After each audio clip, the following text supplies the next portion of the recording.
Vivir en situación de calle es una realidad compleja que enfrentan miles de familias en nuestro país. Más allá de la ausencia de un techo, estas personas padecen la constante incertidumbre de no saber dónde dormirán o qué comerán al día siguiente. Cada historia detrás de estas circunstancias refleja severos desafíos como pobreza, exclusión social y falta de oportunidades. Pero, ¿cómo afecta esta realidad en medio de tantas adversidades?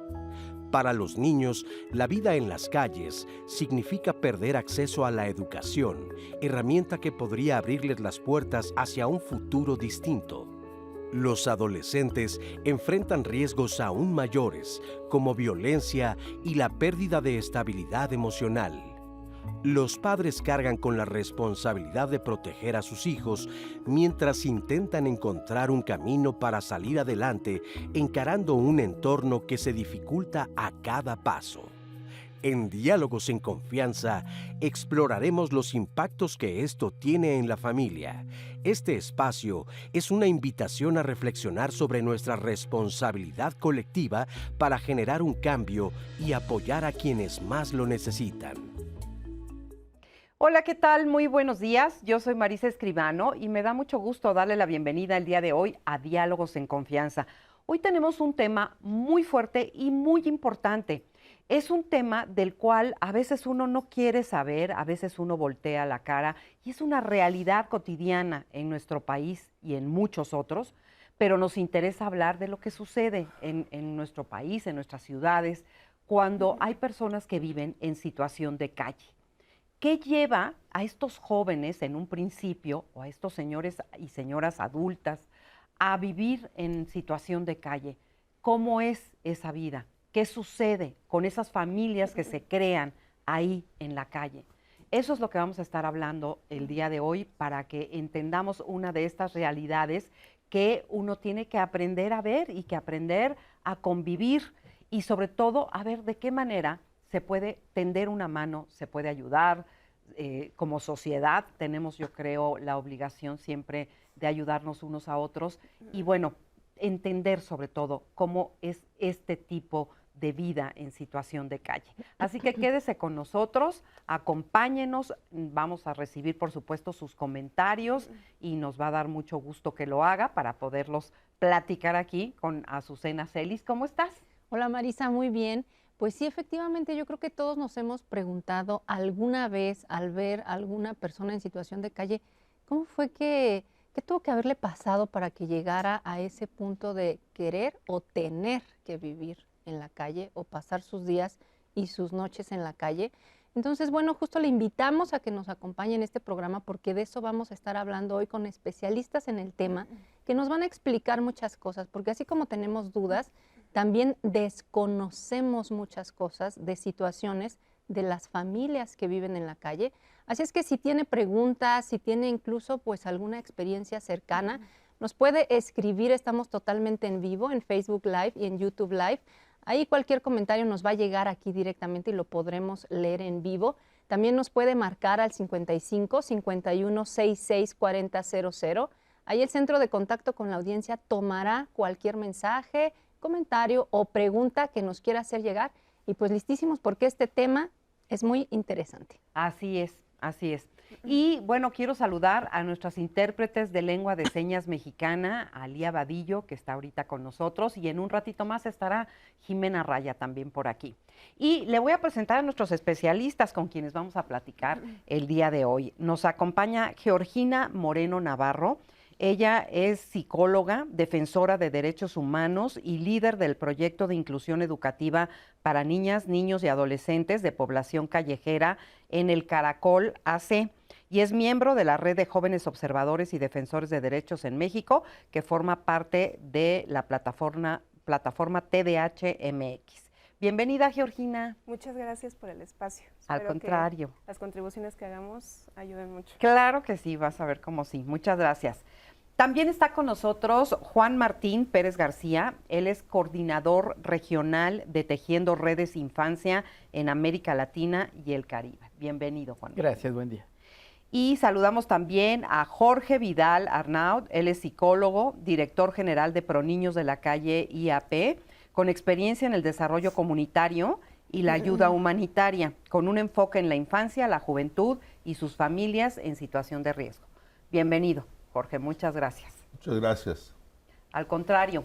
Y bueno, pues estábamos hablando y diciendo lo duro y lo difícil que es a veces hablar de estos temas, porque pues generalmente son realidades que pues uno no entiende, ¿no? Por decirlo así. Entonces, vamos hoy a tratar justamente de entender esto. Y lo primero que yo quisiera saber es cómo se les dice. Antes eran los niños de la calle, por ejemplo, ¿no? Después, personas en situación de calle. ¿Cómo es correcto hablar de esto? Bueno, hay varios planos en los cuales valdría la pena reflexionar. El primero es, si hablamos en términos académicos, lo más común se sigue hablando de infancia en situación de calle. Otra problematización que hemos hecho personas que trabajamos con ellos hace 40 años es hablar de población callejera. Digamos, invito al público a que lo reflexione. Pensemos en población indígena, pensemos en población, y voy a hacer extremos, población carcelaria. Si vemos solamente en estos extremos, vamos a encontrar culturas, prácticas, identidad y formas de relación, incluso formas de vida económica. Reconocer a las poblaciones callejeras implica reconocer que están como sujetos, que tienen una cultura y que más allá de lo que les podamos ofrecer, no va a ser un tema sencillo, requerimos reconocerles en su realidad concreta. Redondeo esto porque en muchas ocasiones usamos eufemismos como la situación de calle. Es decir, yo invitaré al público a que se ubique que al ratito que salga a la calle está en situación de calle. O sea, todos en la calle estamos en situación de calle. Entonces, sí hay que ser cuidadosos con esto. A veces es como una especie de hegemonía para la forma de hablar, pero regreso a lo que tú decías hace un momentito. Este tema es doloroso y este tema no lo queremos hablar porque implica reconocer problemas estructurales. Y lo primero que diría en ese apartado es que nadie de verdad desea estar en la calle. Si alguien ha escuchado historias, son muy duras. El tema, y tú lo mencionabas también, es que, o se mencionó por ahí en la introducción, es que no tienen otra alternativa. Es decir, de lo donde vienen es peor que estar en calle. Y por eso es que ellos van construyendo formas de relación, cultura callejera, experiencias, vivencias. Entonces yo animaría al público que, pasando este tema de orden académico, más allá de cómo les digamos, porque termina siendo intrascendente, es reconocerles que son personas, que tienen derechos, que tienen equivalencia humana como nosotros, y sin importar si están en calle o están en cualquier otro lugar, estamos obligados a escuchar y a tomar decisiones con ellas y con ellos. Y termino esta reflexión invitando también a entender que, así como lo hacemos, y por eso mencioné en extremos a la población indígena y poblaciones carcelarias, lo que comparten con la población callejera es la discriminación estructural. Los vemos inferiores, los vemos incapaces, pero sobre todo los responsabilizamos de su condición de vida. Entonces es muy común que las personas piensen que las personas de pueblos originarios o pueblos indígenas son pobres porque quieren. Los que están en población carcelaria son malos porque quieren. No, hay contextos estructurales que podemos explicar y sí es cierto, hay una parte de responsabilidad personal, pero esencialmente hay un tema social que nos lleva a excluir a esas personas. Y hay estudios de la Fundación RAIZ en España, y se los dejo al público para que lo considere, y es un poco fuerte lo que voy a decir, pero todas las personas estamos en riesgo de llegar a vivir en calle, todas. Si suceden 5 cosas más o menos en 2 años. Pérdida de ingreso económico, separación de tu pareja, divorcio, lo que sea, pérdida de tus redes sociales de apoyo, tu extensión familiar, tus amigas, amigos, una adicción, la que sea, y discriminación. Si nosotros vemos ahí va a haber muchos factores que van a detonar en temas de salud mental, que te aíslen. Y entonces cuando nosotros pensamos en alguien, familias o personas que viven en el espacio público, la pregunta es, ¿por qué no van con su familia? Pues porque ya se rompió. ¿Por qué no trabajan? Pues porque ya no tienen quizás las capacidades o la red para poder trabajar. ¿Por qué no aceptan los servicios que les da el gobierno? Porque, bueno, también hay que entrar a ese debate, no son los servicios que necesitan o están basados en discriminación. Entonces, cuando nosotros vemos a alguien en la calle, lo que vemos detrás es un espejo de todo lo que como sociedad estamos fallando Y les podemos decir angelitos de la guarda, les podemos decir gente mala, les podemos decir población callejera o como quieran. Lo concreto es que están ahí porque no tienen otras alternativas y sí es una responsabilidad de todas nosotros, por supuesto del Estado, que esas situaciones cambien. Hoy vamos a conocer además muchas historias porque tenemos testimonios, tenemos pues tenemos muchas historias para contarle y para acercarnos a ver cómo viven. Pero quiero presentarles ahorita una entrevista que le hicimos a Arturo Ortiz. Él es doctor en psicología, pero además es un queridísimo amigo y compañero aquí de Diálogos en Confianza. Lo hemos tenido como invitado muchas veces. Y él nos platica, porque además él ha tenido mucha experiencia, porque él ha trabajado durante años con niños que están en situación de calle o en la calle. Vamos a ver qué es lo que nos dice Arturo Ortiz. Entre las razones más importantes para que una persona llegue a la calle tenemos las siguientes. Las dificultades económicas, familias que tienen 2, 3, 4, 5 hijos y de repente el salario ya no alcanza. Muchos casos la migración. Esto es un porcentaje de la población que en la Ciudad de México está en la calle. Vienen de áreas rurales muy empobrecidas, donde, en palabras de alguno de ellos, ya la única tierra que tenemos, Arturito, es la de las uñas. Híjole, no tienen ni para comer. Una tercera es familias donde alguno de los niños crece con alguna dificultad, por ejemplo, tipo esquizofrenia o alguna deformidad. Estas familias no los quieren con eso porque no saben cómo tratarlos. No, vete, ahí luego ves, ahí arréglatelas. Y ya, 4, normalmente hay problemas de alcoholismo y de drogas, y esto lleva nuevamente a la violencia, y muchos niños por supervivencia, ojo, son más inteligentes o muy respecto a su medio son muy sagaces. Por supervivencia tienen que salir, porque si no calculan que cuando crezcan se la van a devolver a mamá o va a haber una situación más caótica. Alguna otra es la distancia emocional de los padres, o sea, cuando no les hacen caso y no les importa, los niños al rato encuentran en la calle una bandita o 1, 2, 3 amiguitos donde ellos sí son importantes, donde ellos son abrazados, son queridos y la banda se vuelve su familia. Pues muchas gracias. Más adelante tenemos la segunda parte de esta entrevista. Muchas gracias, Arturo Ortiz. Y generalmente cuando uno piensa en personas que están en situación de calle, pues piensas generalmente más en niños, en adolescentes que los vemos en las esquinas, que a veces están pues haciendo alguna cosa o pidiendo dinero, pero pocas veces pensamos que también ahí mismo se crean familias, se van relacionando unos con otros y van creciendo, van naciendo ahí mismo en la calle niños que crecen ahí también. Entonces es una situación terrible, ¿verdad? ¿Qué hay más? ¿Hay más mujeres, más hombres? Pues según los censos del INEGI, que recuerdo, en mayor parte hay hombres en la calle, más después siguen las mujeres y sigue como un porcentaje muy pequeño de niñeces y un porcentaje todavía más pequeño de personas adultas mayores, ¿no? que se encuentran en la calle. Creo que esto que decía Juan Martín sobre usar el término de poblaciones callejeras es muy adecuado porque justo engloba no solo a un niño o a una niña, ¿no? Decir de situación de calle justo es algo temporal. Sí. Pero hablar de poblaciones callejeras engloba a niñeces, engloba a mujeres, engloba a personas adultas, personas con discapacidad.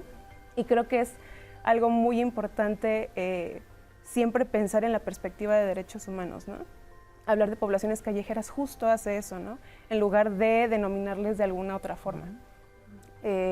Y pensaba mucho también como ahora con la conversación que había aquí, sobre entonces qué puede llevar a una persona a vivir en la calle, ¿no?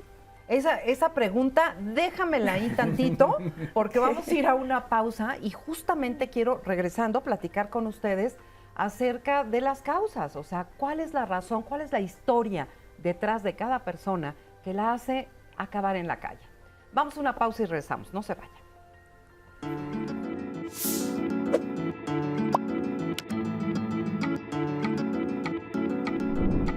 El hecho de que familias vivan en situación de calle es resultado de factores sociales y económicos como violencia, pobreza y falta de apoyo. Reconocerlo es esencial para desarrollar soluciones integrales y efectivas. Bueno, pues ya estamos aquí de regreso y hace un ratito interrumpí a Georgina, así que retomamos y nos ibas a explicar por qué acaban ahí, en la calle. Sí, claro, pues creo que es como la pregunta del millón, ¿no? ¿Por qué una persona termina en la calle? Y creo que, incluso viendo mucha teoría, hay muchas razones o muchos factores por los que una persona podría llegar a la calle, ¿no? Se habla, no sé, de violencia intrafamiliar, del consumo de sustancias. Me imagino que será la causa número uno, ¿o no? ¿La violencia? Puede ser, no lo sé, pero creo que desde el Caracol hemos intentado ir por otro lado para entender qué lleva a una persona a vivir en la calle, ¿no? En 2018 se empezó a hablar en el Caracol de los círculos de protección, ¿no? Para que una persona pueda vivir bien, necesita de muchas cosas, de estabilidad económica, social, entre otras cosas, pero también de redes de apoyo, ¿no? Las redes de apoyo nos ayudan a avanzar de muchas formas. Y los círculos de protección justo hablan de eso, ¿no? Si ponemos a la persona en el centro, y yo les puedo preguntar aquí, ¿no? Cuando ustedes se encuentran frente a algún problema, ¿a quién es a la primera persona a la que acuden? ¿No? Sí. Acudimos a nuestra familia, ¿no? A mi papá, a mi mamá, a mi hermano, a un amigo, sí, ¿no? A una tía, a tu mejor amiga, ¿no? Exacto. Alguna figura representativa. Exacto, y esperamos que esa persona pueda ayudarnos a resolver cualquier problema, ¿no? Desde algo muy sencillo hasta algo más complejo. Pero muchas veces nuestra familia o nuestros amigos o amigas no tienen herramientas económicas, emocionales, las que sean para acompañarnos, ¿no? O no quieren hacerlo, ¿no? Entonces, pensamos en eso como un círculo, ¿no? La familia es el primer círculo más cercano que tenemos todas las personas. Pero después también viene una comunidad, ¿no? Si mi familia no pudo ayudarme, si mis amigos tampoco, a lo mejor hay un vecino que puede acercarse a ayudarme, ¿no? ¿Qué pasa cuando esa persona tampoco puede hacerlo? Bueno, hay otro círculo que también se rompe. Después de la comunidad, pensamos en el Estado. El Estado, a diferencia de la familia y de la comunidad, sí tiene una obligación para con nosotros de cuidarnos y protegernos. O sea, el Estado tendría que hacer hasta lo imposible porque nosotros podamos solucionar ese problema y seguir adelante. Pero muchas veces el Estado tampoco está ahí. Entonces, otro círculo que se rompe, y cuando el Estado falla, pues es cuando vienen muchos problemas. Y es aquí donde podemos encontrar a muchas organizaciones o instituciones de derechos humanos que pueden acompañarnos para para seguir adelante, ¿no? Sí. Muchas veces para estas organizaciones también es algo complicado. Sí. Y pensamos que cuando estos 4 círculos de protección se rompen, es cuando una persona llega a la calle. Okay. Cuando no encontró apoyo en ninguna persona y en ningún círculo social, por el tema que sea. Terrible, ¿no? Porque además estaba yo pensando que si todos, y me voy a atrever a generalizar aquí un poquito, a ver si no me mata aquí Juan Martín, pero iba a decir que todos crecemos de alguna manera con algo que nos faltó o algo que nos sobró. Es decir, nadie tiene una vida perfecta, ¿no? Y entonces uno va como en su vida adulta teniendo todas estas características que hacen que pues a veces tengamos problemas como adultos. Ahora imagínense en un entorno en donde no hay el más mínimo apoyo, comprensión, cariños, una serie de cosas, ¿no? Entonces, si todos estamos así de dañados, ahora imagínense alguien que vive en una situación así. ¿Cómo lo ves tú, Jorge? Mira, lo que desde ProNiños hemos aprendido a lo largo de más de 30 años también, y refuerzo lo que dicen, es, lo decía Juan Martín al principio, se va generando una cultura y hay toda una dinámica de apego, ¿no? Y esto que dice Georgina, en términos de con quién te acercas. Muchas veces, efectivamente, lo que sucede en casa o lo que sucede en la escuela no logra contener que los jóvenes, los niños, niñas, se queden en esos espacios, entre comillas, negritas, todo protectores, porque finalmente si nos vamos a las estadísticas de violencia en México, la casa es donde más violencia hay, ¿no? Entonces, cuando realmente no hay esos espacios de contención, como ya fue escrito, buscan otros espacios, otras personas con los cuales sentir un poco más de seguridad. Y si no sentir seguridad por completo, sentir la confianza de que ahí no se van a sentir agredidos. Sí. No necesariamente seguros, Sí. pero no agredidos, Sí. ¿no?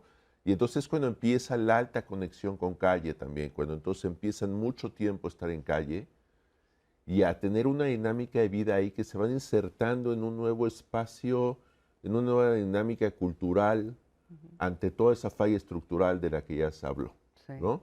Pero finalmente sí llega a ser una decisión. Desde ProNiños estamos conscientes de que es una decisión personal que la gente toma el que está en calle. A veces como la última y como salir de otro espacio, porque normalmente no se habla tampoco de todos los espacios institucionales, es decir, todos los espacios a cargo del Estado, que también se generan altos niveles de violencia y alta vulneración a los derechos de niños, niñas, del principal garante que ya decía Georgina, que es el Estado, y que entonces los chavos o las chavas deciden escaparse. O literalmente a veces casi que les dejan la puerta abierta y la institución no los va a buscar, ¿no? Sí. Porque ya llegan a la edad de la adolescencia, no podemos controlarlos, porque no han tenido una dinámica, justo lo que tú decías, Marisa, de esa relación cercana y de apego y de confianza con alguien más. No han tenido esa posibilidad de encontrar con quién dialogar y tener un referente positivo diferente, con cual en ese momento sentirse protegido o protegida. Y respecto a los números, por ejemplo, hoy lo que nosotros encontramos es mucho más familias formadas principalmente mujeres con niños, y lo que es muy grave es que son los niños y niñas que llegan a ser su tercer o cuarto hijo, porque probablemente o muy seguramente el primero o segundo hijo ya lo perdieron con el Estado. Cuando digo ya lo perdieron con el Estado es porque llegan las acciones del Estado a revisar la situación de la familia que está en cierto espacio, se llevan a los niños, Los separan. los separan y luego no le dan información a las mujeres. No me digas. O rompieron los papeles antes de identidad y entonces no hay la posibilidad de hacer las conexiones. O cuando las mujeres se acercan después de un tiempo con ayuda de algunas instituciones como nosotros a buscar a los chavos, el Estado les pide ciertas condiciones que no pueden cumplir, como tampoco las podría cumplir un alto porcentaje de la población. Es decir, tienes que garantizar un ingreso mínimo de tanto, un contrato de techo de tal cosa, tienes que tener esto. Mucha Que es gente justo lo que no en tienen. México. Claro. Y no lo tiene ni alguien que vive noche a noche en diferentes espacios. Entonces, creo que también hay que tener en cuenta eso. Hoy, efectivamente, decías al principio, mucha gente ya no se nota muchos durmiendo en calle o familias en calle. Lo que ha sucedido es que ante la persecución y la búsqueda del propio Estado, me atrevo a decir la persecución y limpieza, porque en los pasillos de las oficinas públicas les dicen la limpieza, y va gente de las instituciones públicas, la policía, y al final, literalmente, el servicio limpia, quitando todas sus cosas. Entonces la gente trata de juntar dinero en el día a día para pagar una noche de habitación en cualquier cuarto que se encuentra por 250, 300 pesos. En condiciones que entramos a otro universo. Otro universo, qué ¿No? duro, qué duro. Fíjate, quiero presentarles, porque tenemos un testimonio justamente de Sonia, que nos habla un poco de esto que estás comentando tú. Vamos a ver la historia de Sonia. Yo vengo de Cuautla, Morelos, mis papás se separaron, me crecí en México, tenía 5 años cuando me vine a México con mi mamá y mi padrastro y me crié aquí. Y cuando cumplí los 11 años, salí de la primaria, pues había una persona que quería andar conmigo, pero era más grande que yo y mi mamá no me quería ver con él. Y pues ese día fui a ayudarle a mi madrina a cerrar su tienda y la persona esta me siguió hasta donde rentaba mi mamá. Y me siguió y nos estuvimos platicando y no me fijé de la hora y cuando pasó una persona pregunté, ya eran las 1:30 de la mañana, cuando dije mi mamá y cuando apenas iba dando vuelta de la cuadra, Ya iba mi mamá con mi padrastro y como sabía ya cómo eran, pues me tuve que echar a correr y ya no regresé. Y anduve 3 días en la calle hasta que la patrulla me paró, me llevó a la delegación de Iztapalapa. De ahí me preguntaron si sabía dónde vivía mi mamá, le dije que no. Y ahí comienza mi situación de calle. De la delegación me llevaron al primer albergue, me salí porque los mandaban a vender dulces y si no vendían todos los dulces les pegaban. En la calle conocí las drogas, que fue que me empecé a meter el activo, el PVC, el Resistol 5000, la piedra y una droga que le dicen el popper. Pues de ser mujer y lo más difícil estar en la calle, pues, yo lo que vivía que hay abuso sexual hasta entre los mismos compañeros, bueno, entre los mismos disque amigos abusan de la mujer. Que yo tuve a los 15 años, tuve un abuso de un mismo compañero que otra después descansé el chavo, lo desaparecieron de ahí por un tiempo, pues ya lo encontraron, pero yo tal le tenía miedo. Y lo que también sufre la mujer es, a veces también, bueno, también el hombre, ¿no? Pero más la mujer que la humillan, que le dicen mugrosa, que la malmira, luego hasta la misma gente, cómo la malmira, cómo la critica.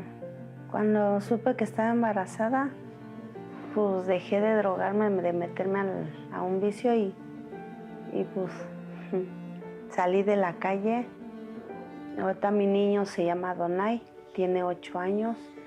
Pues yo la verdad, pues como andaba en situación de calle y todo eso y luego veía cómo llegaba el DIF, le quitaban a sus niños, luego sufrían porque no los ven o a veces porque no los llegan a ver, pues yo no quería que pasara eso con mi hijo. Y pues gracias al Caracol me ayudaron a que saliera con mi niño del hospital y porque los del DIF me iban a estar vigilando, si yo seguía en la calle me lo iban a recoger. Y pues yo con tal de que no me lo quitaran, por eso salí de la calle y porque aparte también quise recuperar a mi otro niño que yo no lo tenía. Ahorita tengo 8 años de no vivir en la calle, de no drogarme, de no probar nada. Y pues vivo en Xochimilco. Me junté con una pareja que a veces me apoya, aunque él ahorita pues no tiene trabajo por lo mismo de que es como si no existiera porque no lo registraron cuando estaba chiquito, no tiene papeles. Pues hoy me siento bien. Muchas gracias a Sonia. Gracias por abrirnos su corazón, por contarnos estas historias que hacen que nos volvamos un poquito más receptivos de lo que se está viviendo. Qué difícil y emocionalmente debe de ser terrible sentir el rechazo por todos lados, ¿no? De tu casa, de tu familia, de la posible pareja, de los compañeros con los que estás en la calle, luego de las autoridades, cómo emocionalmente, cómo crece una persona o cómo se... Sí, bueno, agradecer nuevamente a Sonia su testimonio, creo que nos muestra cosas muy concretas. La primera es, hay una, como explicaba también Jorge, hay una exigencia social de responsabilizar individualmente a las personas que ocupan el espacio público. Y todo lo que vemos en esta historia es el esfuerzo que ella está haciendo, ella, con apoyo de organizaciones y demás, pero ella para poder salir adelante, incluso a pesar del Estado. Y retomo lo que explicaba Jorge, las organizaciones, hace 31 años que fundé el Caracol, y ese fue un proyecto que surgió con la población callejera. Nosotros estábamos en un espacio que ahora se llama Casa Ecuador, antes se llamaba Casa Joaquín Fernández de Lizardi. Ahí sucedió abuso sexual, era responsabilidad del gobierno, Departamento del Distrito Federal de aquel momento. Denunciamos ante las autoridades como correspondía y en lugar de hacer una acción, nos expulsaron a los educadores y a los jóvenes. De ahí surge el Caracol. O sea, el Caracol es una experiencia participativa con ellos y una de las primeras cosas que se dio es cómo logramos que ellos, un poco lo que Sonia describe, desde su propio esfuerzo, con otros, en este caso organizaciones y otros chicos y chicas, deciden hacer algo diferente a pesar del Estado. Entonces, la limpieza social que mencionaba Jorge, la hemos denunciado desde siempre, ¿no? La Comisión Interamericana de Derechos Humanos, el Comité de Derechos del Niño, que por cierto tiene una observación general específica sobre este tema y que insiste mucho en las obligaciones del Estado y destacar en consecuencia que un desafío que tenemos como sociedad nosotros frente a estas omisiones, incluso acciones ilegales del Estado y de las autoridades en la institución DIF, la institución policía, bienestar o como se llamen ahora, creo que nosotros como sociedad tenemos también que reconocer nuestra mirada discriminatoria, porque tenemos una noción de imagen, vamos a llamarla de una familia feliz. Entonces, todo lo que no sea una familia feliz está mal. Y lo describe muy bien Jorge en estas exigencias absurdas que hacen las fiscalías, la Fiscalía de la Ciudad de México, por poner una ubicación, y el sistema DIF, de pedirle a Sonia que demuestre que tiene un contrato de trabajo, que tiene un contrato de renta, que tiene un ingreso que no vamos a tener muchos y muchas, para poder devolverla a sus hijos. Como eso va a ser imposible, esos niños y niñas van a estar en instituciones donde también hemos documentado suceden muchas violaciones de derechos humanos. Si el público tiene dudas, busque Mamá Rosa, Ciudad de los Niños, y van a encontrar la cantidad de violaciones a derechos humanos que se dan dentro del Estado y junto con, digamos, grupos criminales. Redondeo mucho de esto. Creo que lo que tenemos que desafiarnos es a reconocer que las personas que están en el espacio público necesitan del Estado, junto con sus opiniones, junto con su mirada de cómo podemos hacerlo, necesitan de nosotros, personas, ciudadanos, asumiendo que no tenemos conocimiento y lo que menos debemos hacer es criticar, cuestionar y sobre todo criminalizar. Y Georgina apuntó algo importante respecto a los círculos de protección. Todas las personas, todas, sin importar a qué nos dediquemos, necesitamos al menos 3 cosas básicas que nos hace seres sociales. Uno es una identidad. ¿Quién soy? O sea, soy un hombre heterosexual, soy tal cosa, ¿no? Cada uno de nosotros tenemos esa identidad. Segundo, necesitamos pertenencia a ciertos espacios. Un equipo de fútbol, mi familia, tal. Y necesitamos también redes de socialización. Cuando estas redes de socialización pueden no ser muy positivas, vamos a tener complicaciones. De ahí la importancia de abrir otras redes de socialización positivas para niños y niñas, para estas familias, para cualquiera de nosotros, que es cuando hablamos de riesgo. Niños y niñas o familias están en riesgo si estas redes de socialización o se rompen, como explicó Georgina, o entramos en situaciones delicadas. Vamos a hacer una pequeña pausa y regresando seguimos platicando de esto. No se vaya.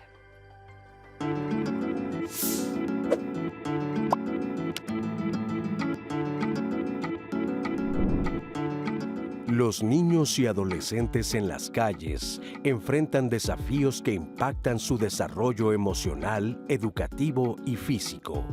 Proteger su futuro requiere acción inmediata y efectiva. Seguimos en Diálogos en Confianza, hoy en martes de Familia y Cuidados, y les quiero compartir comentarios que ya están llegando y preguntas también que ya está exponiendo la audiencia.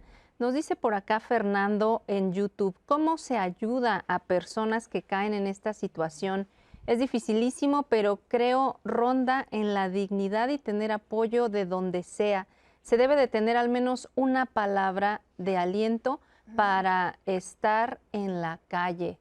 Muchas gracias por su comentario. Y les quiero compartir un testimonio que nos llegó por llamada telefónica. Es anónimo, es de un hombre que vive en Tecámac ahora, Estado de México, y nos dice, yo fui niño de la calle. Desde pequeño conocí cárceles y me convertí en delincuente juvenil. Perdí mi juventud, sin embargo, supe valorar mi libertad física. Por fortuna en la cárcel conocí a mi esposa y ella fue la que me ayudó. Llevo 26 años sin consumir ninguna droga. Gracias a estar en la cárcel pude valorar la vida. En la cárcel aprendí un oficio. Yo, al igual que los niños de la calle, tenemos una familia, pero a muchos no les gustan las reglas y otros sufren violencia en casa. Muchas gracias por este testimonio, justo lo que se estaba platicando. Hay muchas situaciones y pues muchas pueden ser de situaciones de violencia. Justo tenemos también acá en Facebook, nos están escribiendo y nos dice María, uno como sociedad en los semáforos das unas monedas, les compras dulces, ¿es lo mejor que se puede hacer por ellos? ¿O será que estamos promoviendo algo peor para ellos? ¿O cuál es la mejor manera de ayudar? Si quieren eso lo podemos contestar más adelante. Para vamos- ver ahorita la segunda parte de la entrevista con Arturo Ortiz, él es doctor en psicología, y aquí él nos explica por qué algunos niños y adolescentes no regresan a sus casas una vez que están en la calle. Vamos a escuchar. Normalmente las personas se preguntan, ¿y por qué no regresan a su hogar? La respuesta es muy simple. Ya desarrollaron mecanismos emocionales de autosuficiencia e incluye de supervivencia económica, de supervivencia laboral, de supervivencia educativa. Muchos aprenden a leer y escribir en la calle, lo que se necesita. Si ya resolviste casa, vestido y sustento, ¿quién te quiera? ¿Para qué quién eres importante? Ya tienes básicamente todo lo que necesitas en la vida, de a como ellos la ven. ¿A qué se regresan? ¿A que los madrien? ¿A que los devalúen? No. Ahora, hay aquí que ser también cuidadosos, porque uno diría, estás idealizando a los niños de la calle. No, mira, los niños de la calle, planteado así, tienen todo para vivir. Lo que ya no tienen es lo que tú y yo tenemos después de los 11, 12 años, que es lo que se llama en psicología pensamiento teleológico. En palabras simples es, ya vemos a mayor distancia qué vamos a hacer. Como los niños viven en un eterno presente perceptual, ya no se planean a futuro. Entonces, aunque un niño, te pongo un ejemplo, ahí en la calle de Reforma, un niño que se ponga pilas puede ganar 1,000 pesos diarios limpiando parabrisas. Le da 50 a la ley, hay que decirlo, ese es un sistema de convivencia. Le das otros 50 a otro valedor que te cuida,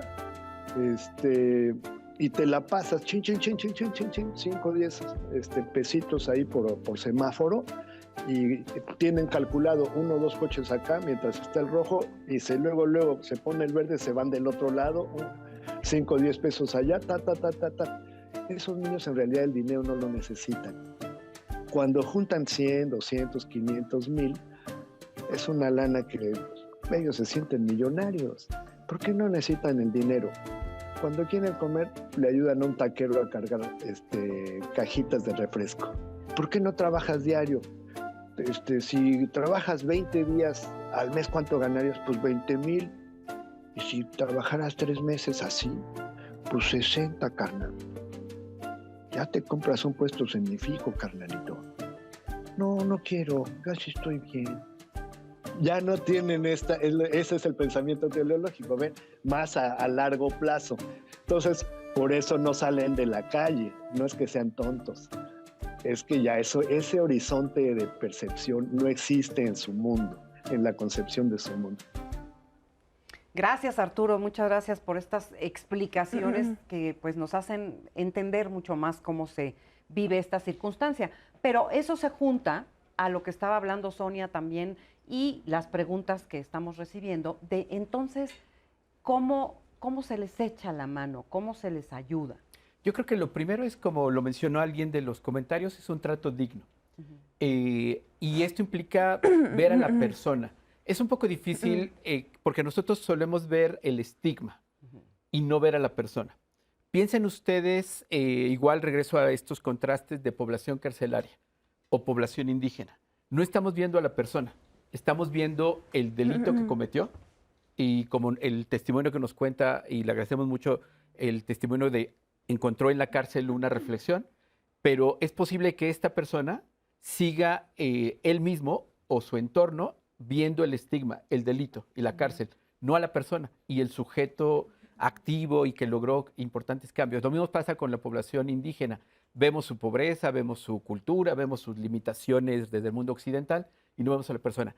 Y creo que ese es el gran problema que tenemos, y por eso hablamos, hace un ratito Georgina lo insistió, cuando hablamos de población callejera, le estamos reconociendo como ese sujeto que está ahí y que no quiere estar ahí, pero necesita una respuesta de Estado, una respuesta de la sociedad, entonces nuevamente con dignidad. Y esto implica cosas tan básicas como sonreírles. ¿Por qué no los saludamos? Hola, buen día, sonreírles y listo. Si necesitas comprar lo que están vendiendo, cómpralo. Si no lo necesitas, no lo compres. O sea, dicho de otra manera, no compres por socializar, ¿no? Ni por tranquilizar tu alma. De yo soy tan buena persona que les llevo cosas a la calle. No, no, no. Si lo necesitas, hazlo. Y lo otro que hay que ubicar es que, por supuesto, sería mejor que tu esfuerzo y tu deseo lo traduzcas en apoyo a una organización social. Exacto, para que la que sea tú más quieras, ¿no? organizado. Porque ¿no? eso va a permitir que es alguien profesional que acompaña a esa población le pueda dar un sentido mejor a ese recurso. Claro. Entonces, ninguna es excluyente, solo es esencialmente reconocerles como persona, tratarlos dignamente y que tu esfuerzo sea sostenido y no sea solo para lavar tu alma este día. Exactamente, exactamente, es que es complicado. Y ahorita se me ocurrió una pregunta que les quiero hacer, el que la quiera contestar. Ya sabemos cómo nosotros como sociedad vemos a las personas que están en la calle. ¿Cómo nos ven ellos a nosotros? Porque luego también el resentimiento es de ida y vuelta. ¿Eh? ¿Qué me dirían de eso? Pues en mi experiencia como trabajando con las familias, hay quien me dice, oye, muchas gracias porque hoy me acompañaste a la escuela donde están discriminando a mi hijo y por lo que acabas de hacer, de hablar con el director, de hablar con la profesora, ahora mi hijo está recibiendo un muy buen trato y eso impacta en que ahora tenga motivación para hacer tareas, para que quiera acudir a la escuela, ¿no? Te agradezco mucho por eso, ¿no? También hay ocasiones en las que me dicen, oye, no, tú deberías de hacer más, ¿no? Es tu trabajo hacerlo. Creo que recibimos ambas partes, ¿no? Pero tú porque estás en una organización de ayuda, pero me refiero a las personas comunes y corrientes que van circulando y que justamente no voltean a verlos o no les sonríen. ¿Cuál es la percepción de estas personas? Mira, yo creo que varía mucho la etapa de callejerización en la que están. Es decir, ¿a qué me refiero con este ciclo? Es que cuando llegan a la calle, los primeros días, las primeras semanas pueden tener un par de elementos duros, sin duda, una cara dura de encontrar cómo ves la dinámica ahí, pero también esa paz que encuentran al tener una vida diferente a lo que vivían, que los llevó a tomar la decisión ahí, les puede llevar a encontrar entonces y decir que esta otra gente es una forma de vida que les puede ayudar. Es decir, si cuando encuentran la ruta de ponerse en el Parque Lincoln, por ejemplo, aquí en la Ciudad de México, ¿no? Para quien nos escucha afuera, es un parque en una zona económica con muchos restaurantes, con un nivel económico alto, donde quien se ubica ahí de repente puede encontrar un plato de comida de muy buena calidad, ¿no? Justo por una familia que, como dice Juan Martín, se quiso sentir bien en ese momento y entonces otorga una hamburguesa de gran calidad o un filete, ¿no? Y entonces dicen, bueno, pues es que es mi forma de vida y se encuentra como justo, me estoy yendo a un extremo, un ejemplo extremo, pero finalmente pueden verlo como un mecanismo de sobrevivencia y se convierte posiblemente en un instrumento de sobrevivencia. Pero también llega a ser un sentir de agresión constante y pequeñita a lo mejor, cuando incluso se acercan al vehículo. ¿Cuántas de las personas que nos escuchan o que nos ven no están parados en el semáforo y se acerca el que va a limpiar el parabrisas, ni siquiera los voltea a ver y entonces se va para adelante? O está sentado en una banqueta, en una cafetería, en algún restaurante y se acerca alguien y lo que sucede es que la gente simplemente como que no escucha o solamente hace la mano así, ¿no? Como no me molestes. Cuando es muy de humanos y de respeto, el voltearte y decir, oye, muy buen día, pero hoy no lo necesito, ¿no? Pero cuídate. Pero es que no es uno, son 20 o 50 que se pueden acercar en un determinado Claro, momento. pero a lo mejor ahí la decisión, Marisa, es, a lo Claro. mejor si yo no tengo la capacidad y me reconozco yo no tener la capacidad para 20 veces voltearme a decir, hoy no, muchas gracias y cuídate 20 veces, a lo mejor yo tengo que buscar otro espacio también para sentarme, ¿no? Porque es el paso público, en realidad. Ahí entramos en otras cosas. Hoy los restaurantes ya se comieron las banquetas. Sí, Así sí, es, sí, ¿no? sí. Pero creo que es eso también, es cómo se ayuda, es partir desde ahí del reconocimiento de un ser humano, ya se dijo. Y de una problemática social tremenda, Y porque, quizás o sea, brevemente Por me gustaría supuesto. solo precisar, porque esto que toca Jorge es súper importante, y creo que un gran problema que representan las poblaciones callejeras es que son molestas. Y creo que eso es algo que tenemos que problematizarnos todos. ¿Qué nos molesta? ¿La persona o la situación? Claro. Y es donde aplica usar la situación. Sí. Me molesta que esta persona me coaccione de tal forma, pero la pregunta es ¿por qué no nos molestamos con el Estado? O sea, ¿por qué no nos molestamos con los restaurantes? O sea, ¿sí se dan cuenta con quién nos molestamos? sí. Y por eso es tan importante problematizarlo que repetimos culturalmente la discriminación, la exclusión a esta población, cuando si nosotros cambiamos el ejemplo que pone Jorge Fantástico, de 20 personas que pasan y nos tratan de vender algo, si esas personas que pasan 20 son corredores que nos saludan, a los 20 les saludamos y les deseamos suerte que siga corriendo, porque la discriminación la tenemos incorporada, la tenemos ya normalizada en nuestra forma de relación, que se alimenta. Y, por ejemplo, si ustedes van al centro histórico, quienes somos bastante chilangos acá, la calle de Madero, no van a ver población callejera, porque hay dispositivos específicos de limpieza social. Le invito al público que busque por ahí en internet el programa Colibrí, que niegan las autoridades, pero que existe. Eso es un chat que tiene el sistema DIF de la Ciudad de México con la policía y con las cámaras del C4 y C5. Identifican a un niño que está o trabajando con su familia o que vive en la calle e inmediatamente le llega ahí la policía, no un trabajador social, no una trabajadora social, no para decir, oye, ¿cómo te ayudamos? Sino la amenaza, si sigue en el espacio público, le vamos a quitar a su hijo. Y sucede. Todo esto lo hemos denunciado, hay informes especiales de la Comisión de Derechos Humanos de la Ciudad de México, la Comisión Interamericana lo ha señalado a México, el Comité de Derechos del Niño, y sigue repitiéndose. Pero lo digo la Ciudad de México, pero póngale el nombre del estado o del municipio, porque la gente asocia que molestan y que yo no vendo, no porque esté mal la economía, sino porque tengo gente que vive en la calle y afea mi lugar. Entonces, creo que sí tenemos que problematizarnos que la discriminación no tendría que ser esta población, sino exigir que esta población no esté ahí, pero porque hay programas de servicios públicos y se puede. Termino con 3 ejemplos concretos. Chicago, una economía grande, por supuesto, pero las personas tienen opciones de vivienda acompañadas, no es un tema de tener una llave y una casa, no, hay educación, hay todo un proceso que permite que las personas no estén en el espacio público, que tengan servicios de adicciones y otras cosas que necesitan. País Vasco, por poner otro ejemplo, hay programas muy interesantes de educadores familiares que ayudan a que antes que las familias se rompan, van literalmente a acompañarles a hacer el desayuno, a acompañar a que los niños preparen su material para ir a la escuela. Ese tipo de acciones se pueden hacer. Y aquí en la Ciudad de México se han hecho cosas fantásticas cuando se involucra a la población de calle, a las organizaciones y a las autoridades. Lamentablemente, con los cambios de autoridad se reinventa la rueda y se repite todo, sin importar el color del partido político, la limpieza social. O sea, el problema es que no hay continuidad. No hay una política pública continua que tenga presupuesto y personas profesionales, sino que cambian todo el tiempo y repiten la misma historia. Oye, y nada más para quedar claros, cuando hablamos de personas que están en la calle, de situación de calle, ¿estamos hablando de personas que duermen en la calle o que trabajan y que están todo el día en la calle? O todo. Solemos diferenciarlo porque tiene que ver con un tema de identidad. Cuando hablamos de población callejera es quienes se asumen, yo soy de Garibaldi, yo soy de tal o cual, ¿no? Okay. Hay personas que trabajan en el espacio público, ahora tenemos mucha población migrante trabajando en el espacio público, Sí. pero su identidad no es de calle, ¿no? Ok. Son migrantes o son de otro tipo.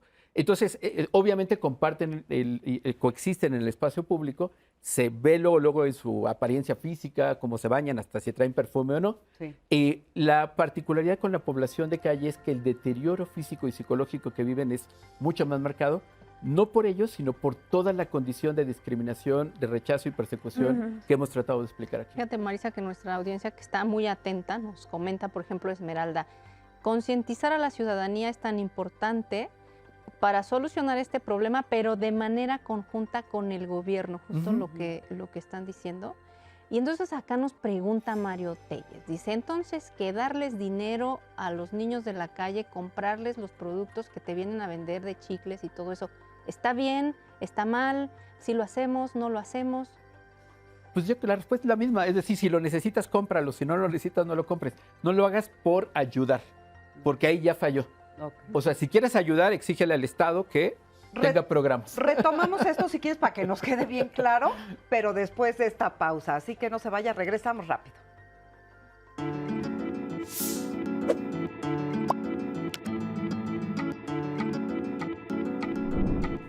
Los padres en situación de calle lidian con la presión de cuidar a su familia en un entorno hostil.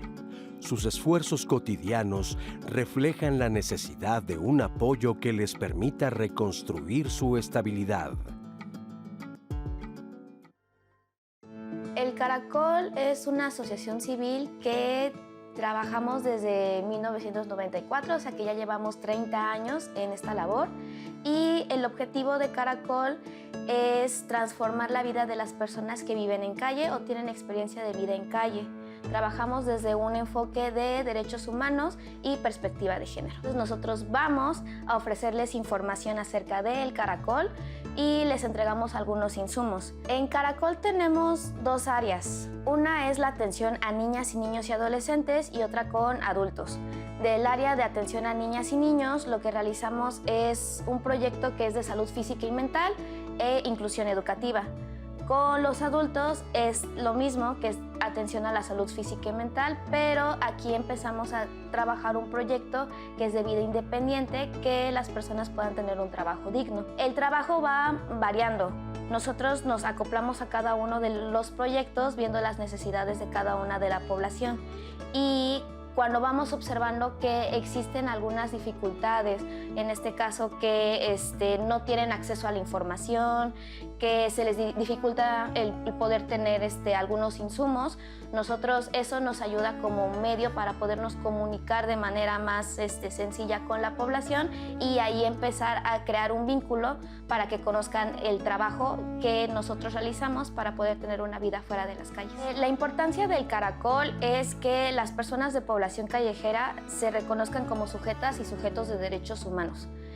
Ellos tienen derecho a vivir una vida digna, sin discriminación, sin ser violentados, y lo principal es que ellos conozcan diferentes áreas de oportunidad, que conozcan un ambiente seguro, que se sientan en confianza para que puedan transitar a este proceso de vida independiente. Nosotros en el Caracol trabajamos desde bebés, niñas, niños, adolescentes, familias enteras, personas con discapacidad, mujeres, hombres, personas adultas mayores. Les ofrecemos información, lo que hacemos, y una vez que generamos esta confianza o este vínculo, ellos vienen aquí al Caracol a pedirnos ayuda o ciertos acompañamientos en específico, ¿no?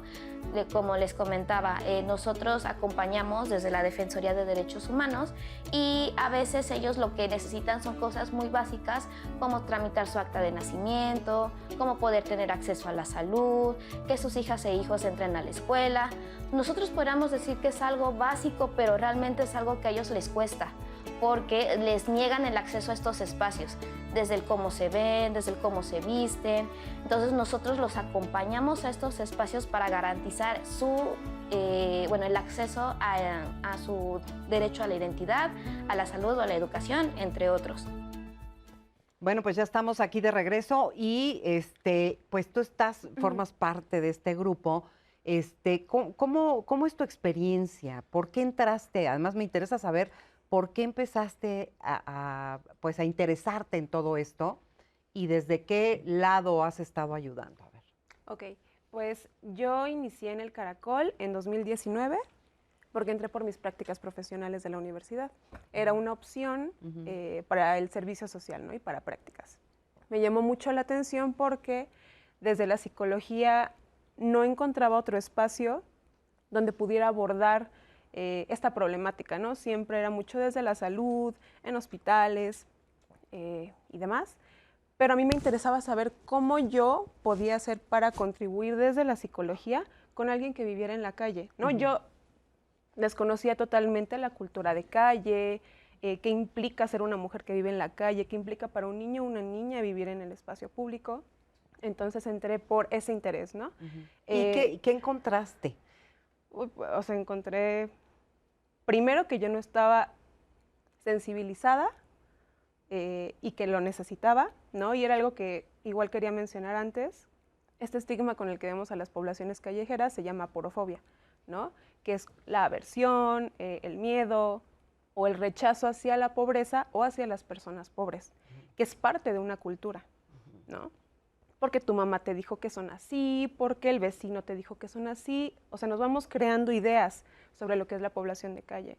Entonces, al entrar en el Caracol, al conocer la perspectiva de derechos humanos, de género para acompañar a la población, cambió completamente el cómo les veo y pues me invitó a seguir ahí, ¿no? Oye, y a ver, cuéntenme cómo se bañan, si es que se bañan, ¿de dónde sacan comida? ¿Cómo es vivir ahí? Okay. Pues vivir en la calle es muy complejo, ¿no? Para quienes viven como tal en la calle, obviamente el acceso a un baño o a una regadera es prácticamente imposible a menos que lo pagues, ¿no? O hay espacios donde, por ejemplo, les dejan bañarse por 10 pesos, ¿no? El uso de regaderas, ¿no? De un comedor comunitario. Pero la población de calle está sobreviviendo, o sea, vive al día, ¿no?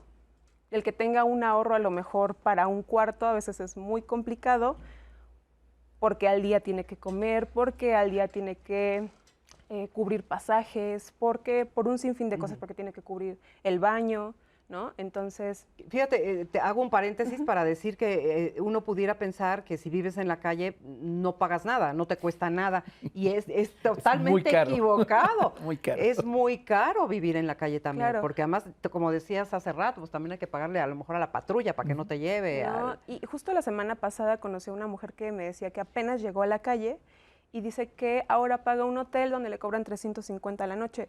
Yo dije, son más de 10,000 pesos al mes. ¿Cómo le hacen, no? Y dicen, es que yo tengo que trabajar todo el día, es decir, son jornadas largas de trabajo, de más de 12 horas, para vivir al día y vivir en un hotel. Yo digo, con 10,000 pesos puede rentar en una zona buena, ¿no? En un buen espacio, que le dé seguridad y otras cosas, ¿no? Pero creo que sí es un cúmulo de varias cosas en las que hay que ver cuando acompañamos a la población de calle. ¿Y de la comida?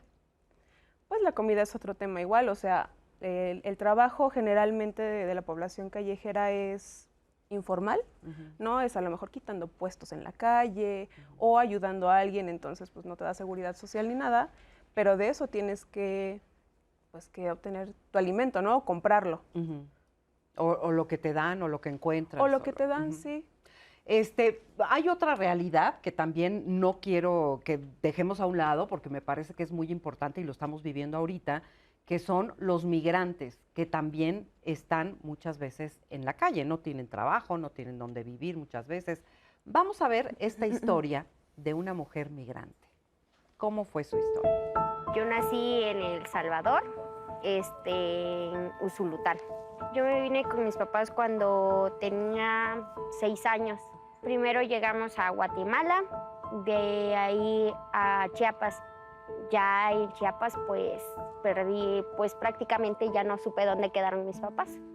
A mi papá nunca lo conocí. Muy rara, a la vez extraño a mi mamá biológica, ¿no? Pero pues aquí en Aldeas conocí a una persona que prácticamente la considero como mi mamá. Entonces eso hace que no le extrañe tanto. Y esta persona que pues yo considero mi mamá es una cuidadora de aldeas, pues prácticamente llevo conociéndola mucho tiempo y pues es como yo la veo como un referente a ella. Pues no hay nada que me preocupe, no tengo así como problemas, tengo todo lo necesario, entonces pues eso me hace sentir bien. Estoy estudiando en el Colegio de Bachilleres. Es el plantel 9 aquí en Aragón. Solo salgo para la escuela. Soy muy reservada, no me gusta salir.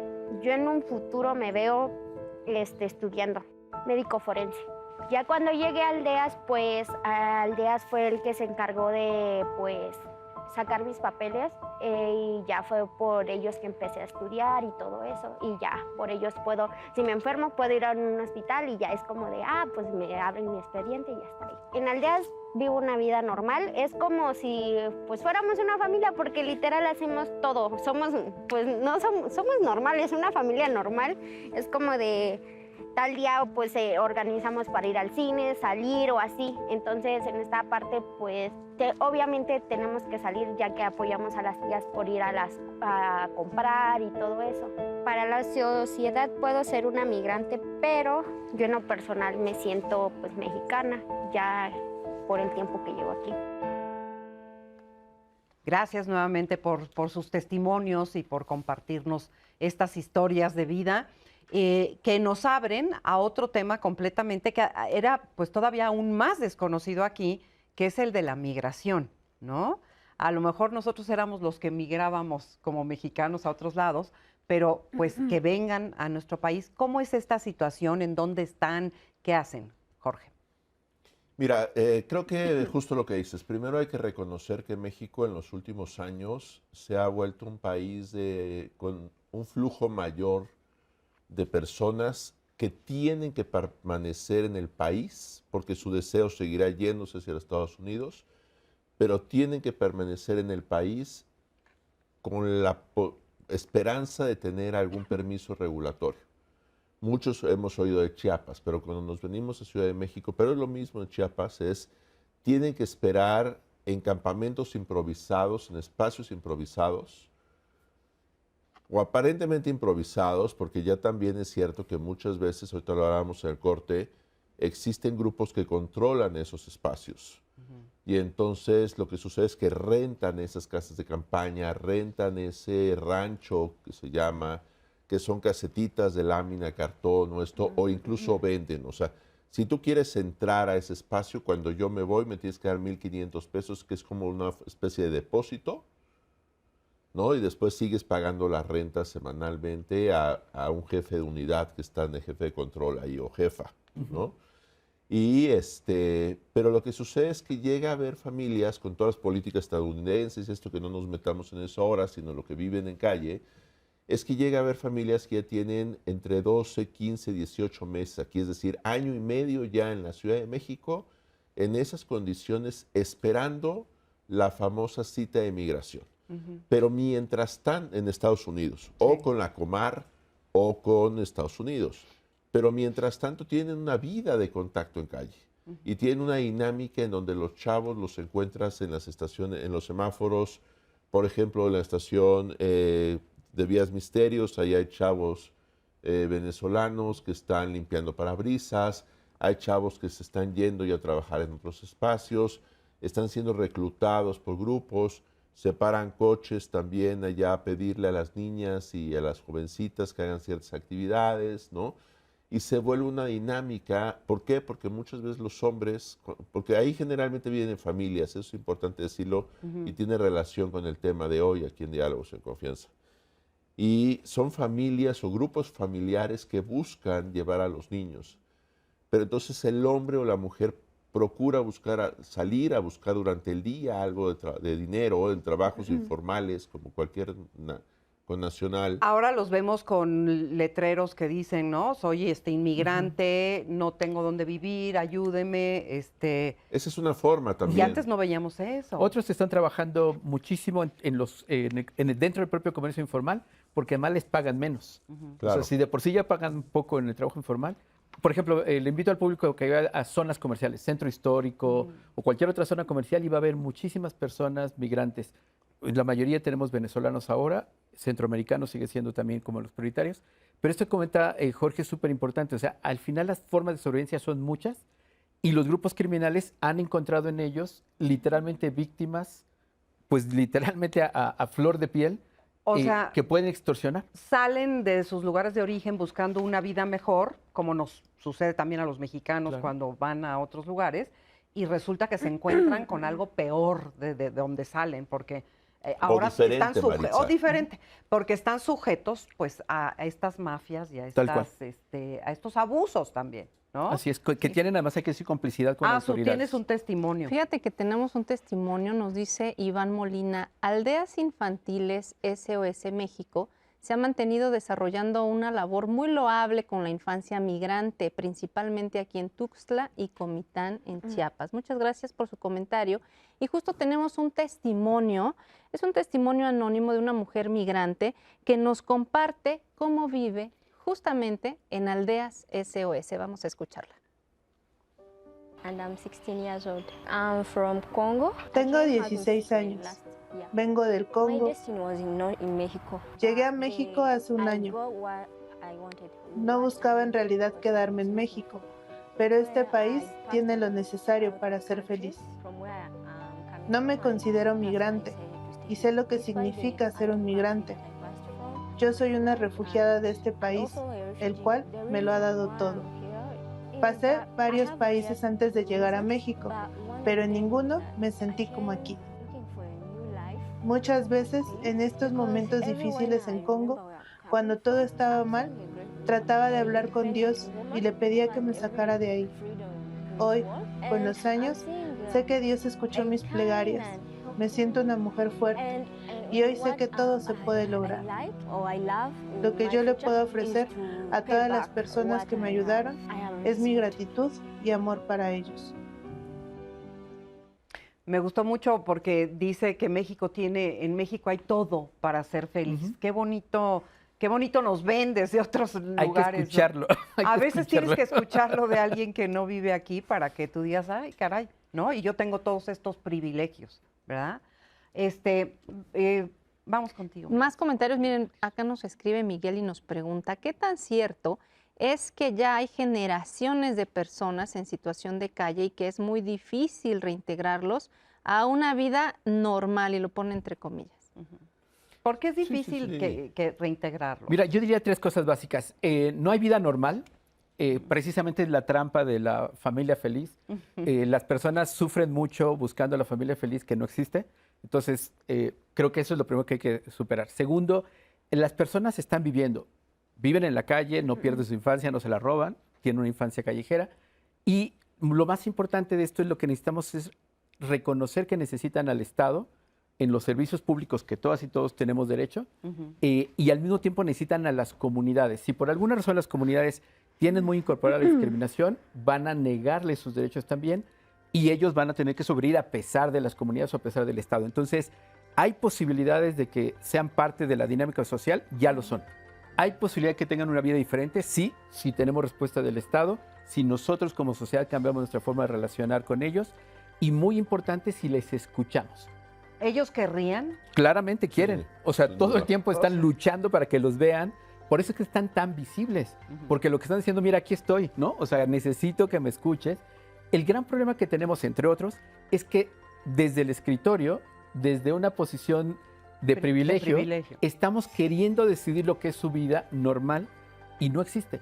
Sí. ¿No? Y creo que eso es lo que tenemos que romper. Por eso les invito a que vean los estudios que ya se han hecho, donde hay alternativas concretas creadas con ellos. Perfecto. Vamos a una pausa nuevamente y regresamos. Continuamos en Diálogos en Confianza, hoy en martes de Familia y Cuidados, y también les quiero sugerir que nos vean el día de mañana, miércoles, porque vamos a tener el tema cómo enfrentar el trastorno afectivo estacional. ¿Sabe usted qué es esto? ¿Qué es eso? Bueno, pues justo es un tipo de depresión que ocurre en ciertas épocas del año, especialmente cuando hay poca luz del sol. Entonces, justo mañana se va a abordar esto, porque quizás usted no se ha dado cuenta que, o bueno, le afecta y padece un poco esto, o alguien cercano en su trabajo, no sé, alguien que conoce, un amigo, su pareja, no sé. Bueno, pues mañana se va a hablar de esto y de qué se puede hacer pues para aminorar los síntomas, porque está científicamente comprobado que existe y no es que, pues no sé, de pronto sea como otra situación. Todo se puede solucionar teniendo el conocimiento. Les quiero compartir un comentario que nos llegó de Marcelo Rojas. Él nos dice: es bueno este programa, solo falta invitar a quien tenga esta idea de ayudar a gente de la calle. Alguien que cuente con apoyo de derechos humanos y de las indicaciones de gobierno.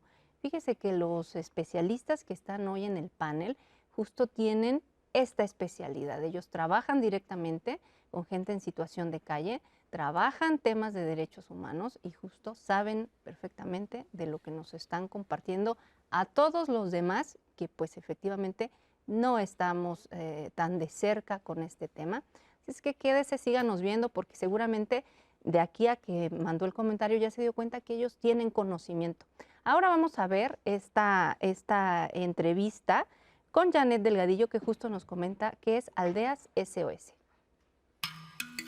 Aldeas Infantiles SOS es una organización internacional que trabaja por el derecho a vivir en familia. Tenemos 2 programas de atención, uno es Cuidados Alternativos, donde brindamos atención a niños que han perdido el cuidado de sus padres por alguna situación que puede ser migración, pobreza, violencia y muchos otros factores. Aquí tienen el acompañamiento de una cuidadora que funge una maternidad social, es decir, ella los lleva a la escuela, les enseña a hacer actividades de casa, los lleva al médico. De alguna otra manera es como una mamá. Y tenemos otro programa que es Fortalecimiento Familiar. En este programa nosotros prevenimos la desintegración familiar, es decir, nosotros trabajamos con las familias biológicas para que los niños no se separen de sus padres. A través de talleres de crianza positiva, derechos, entornos seguros y protectores, les enseñamos a los padres a fortalecer las relaciones con sus hijos y los niños conocen sobre derechos, desarrollan habilidades sociales y también el objetivo es que permanezcan juntas. El primer programa que tenemos aquí en Aldeas Infantiles SOS, los niños llegan a través del sistema DIF, es decir, por una denuncia de cierta situación de desprotección familiar, negligencia de cuidado, y los niños pueden venir por temas de violencia, es decir, que de alguno de los padres haya fungido, ejercido violencia en los niños. Algunos niños también vienen migrando de otros países y en este caso los niños tienen un acompañamiento psicopedagógico, es decir, los niños aquí les brindamos atención desde educación, salud, pero también tienen atención psicológica y un acompañamiento. A diferencia de otros espacios, los niños, o mejor dicho, los jóvenes se egresan en promedio a los 22, 25 años, cuando ellos ya pueden ser independientes. Aquí nosotros les damos un acompañamiento para que puedan estudiar o una carrera universitaria, de acuerdo si ese es su deseo, también que puedan desarrollar habilidades en un oficio, incluso que tengan habilidades pues, para encontrar un empleo digno. Los niños que están en este espacio de cuidado ingresan en promedio a los 3 años y pueden egresar, si ellos lo desean, a los 18 años, cuando cumplen la mayoría de edad, o por alguna indicación del sistema DIF, pero en promedio pueden permanecer hasta 20 años. O sea, porque hemos tenido acogimientos de niños desde los 3 años, pero pueden llegar adolescentes desde los 14, adolescentes desde los 10 años. Entonces, el promedio de ingreso es desde los 3 hasta los 24 años aproximadamente. El gran diferenciador que tiene Aldeas Infantiles SOS es que la atención es individualizada. ¿Qué quiere decir? Cuando un niño ingresa a nuestros espacios de cuidado, nosotros hacemos un diagnóstico para saber cuáles son las primeras necesidades que hay que atender. Posterior a eso se desarrolla un plan para que ir viendo temas de salud, de educación, vida independiente. Y bueno, somos la organización internacional más grande en atención individualizada. El modelo en México lleva más de 50 años y a nivel internacional tenemos 75 años. Qué importante, porque yo creo que es vital que todos sepamos lo que sí se hace, lo que sí se está haciendo y cómo hay muchos espacios donde de verdad se ayuda y donde se ayuda de una manera, como decíamos aquí, pues inteligente, colaborativa, que verdaderamente llegue y haga un cambio en la vida de todos estos chiquitos, ¿no? Ahí vimos sus caritas felices.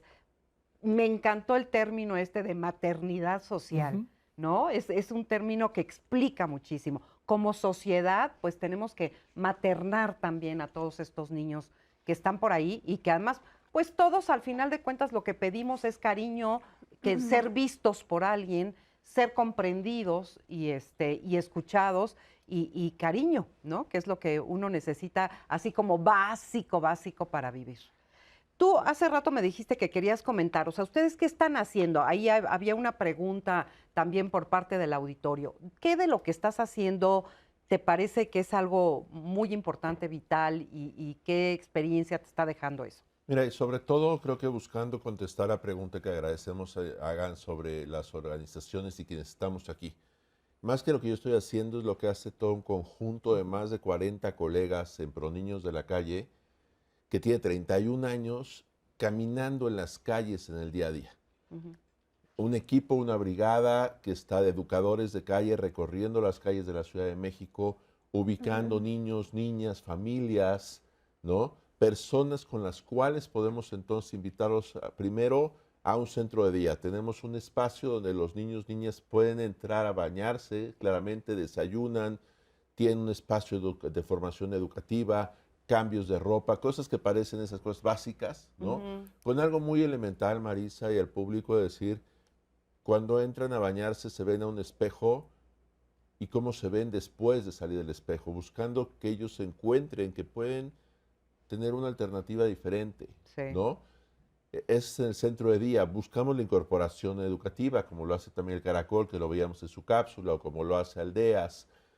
Un segundo programa tiene que ver con la Casa de Transición para la Vida Independiente. Tenemos un espacio para jóvenes de 16 a 21 años que toman la decisión de tener una vida fuera de la calle, que han vivido en calle o en los centros de atención, y que ahí se vuelve un espacio donde podemos también acompañarlos de manera individual para que desarrollen otro tipo de habilidades hacia la vida autónoma. Y un programa especial para la atención y acompañamiento a familias. Hoy simplemente estamos atendiendo más de 210 personas, miembros de unidades familiares a lo largo de toda la Ciudad de México, que justamente les damos esas habilidades de maternidad, paternidad.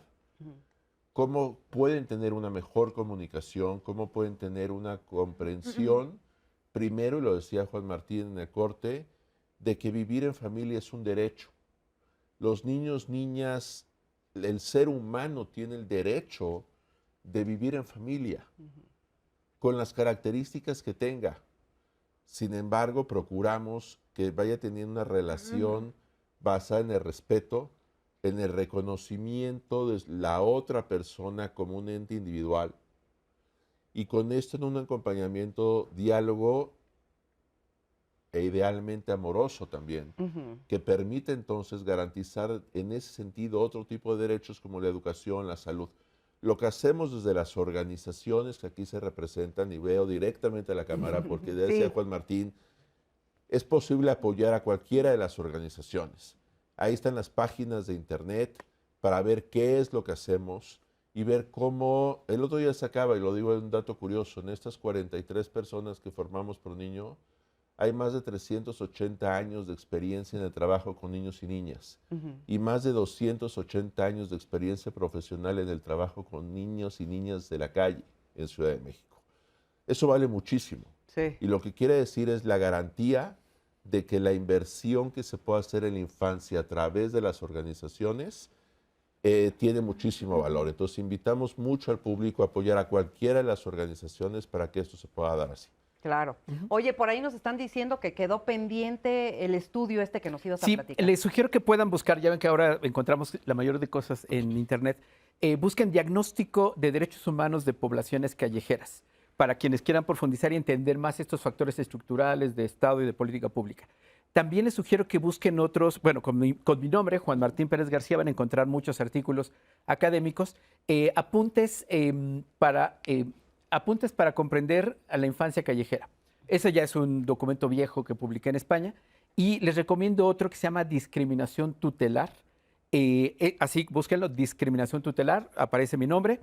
De esto se trata de entender con mayor profundidad no solamente los factores culturales, sociales, sino de política de Estado. Digamos, yo soy un defensor de derechos humanos de hace 40 años que trabajo con población callejera. Sigo trabajando en el espacio público ahora con infancia migrante en la Plaza de la Soledad, en las zonas, los refugios y demás. Pues ahora vas a tener mucha chamba. Bueno, demasiada. Pero creo que lo importante es que quienes estamos acá no solamente somos profesionales, sino sobre todo invitaría al público también a que se sume, a que compartimos la pasión de que la humanidad puede hacerlo mejor. Sí. Tenemos muchos problemas, y para quejarnos podemos tener una lista enorme. Pero algo que nos caracteriza a las organizaciones y a las y los defensores es que tenemos soluciones y que trabajamos por esas soluciones, pero para eso necesitamos al Estado que cumpla con sus obligaciones, necesitamos estudios que hacemos y que animamos a que se generen y necesitamos a la sociedad. Era justo lo que te iba a preguntar. ¿Qué necesitan de la sociedad? Mira, yo diría que lo más básico es que lean, que no se queden con el mensaje básico, como explicó Georgina, de la porofobia. O sea, si de entrada te da rechazo pensar en la población callejera, tienes que preguntarte tu mirada sobre ti mismo. porque con alta probabilidad, al menos la mitad de la población en México somos pobres. Entonces significa que cuando te ves al espejo te odias porque eres pobre. No, tenemos que cuestionarnos esto. Segundo, tenemos que escuchar y dialogar más con las personas. Y si te encuentras a alguien que vive en calle o que está en el espacio público, sonríele, pregúntale cómo le fue en el día, no le preguntes nada de su vida en calle, o como tampoco le vas a contar nada de tu vida, pero hablen del clima, hablen de todo y te vas a dar cuenta que es una persona como cualquier otra, que tiene sueños, aspiraciones, preocupaciones. Y tercero, muy importante, si quieres hacer algo, acércate a las organizaciones. Hay mucha experiencia, ya ahorita con esta estadística que nos da Jorge, lo que nos han contado, y ahí vas a encontrar otras personas que queremos hacer cambios. Oye, Marisa, con esto se responden dos preguntas que nos hacían. Iván Molina nos decía, ¿dónde podemos encontrar dichos estudios? Ya se comentó. Y también Odette Herdes nos decía, ¿cómo se puede ser parte de estas asociaciones?